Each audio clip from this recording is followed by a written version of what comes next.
இந்த ஒரு சில இடத்துக்குலாம் போனா தான் உள்ளுக்குள்ள இருக்க குழந்தைத்தனம்லாம் வெளில வரும்னு சொல்லுவாங்க இல்லையா? அந்த மாரி தான் வந்து பீச்சுக்கு போனா எல்லாரோட குழந்தைத்தனமும் வெளில வரும்னு நெனைக்கிறேன்.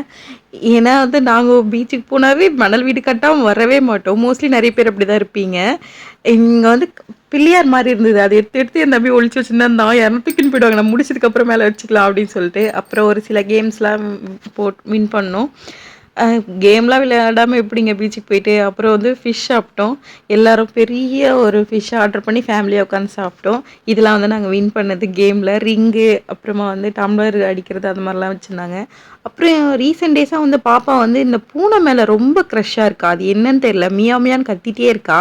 நாங்க எங்கெங்கேயோ தேடி பார்த்தோம். எங்கேயுமே மியாவுக்கு பொம்மை வந்து கிடைக்கவே இல்ல. அங்க பார்த்ததும், "உடனே போடுறா பில்ல" அப்படின்ற மாரி அவளுக்கு உடனே வாங்கி குடுத்துட்டோம். அத வாங்கி வச்சது அவ யாருக்குமே அந்த பொம்மைய தரல. செம்ம ஹேப்பியா இருந்தா.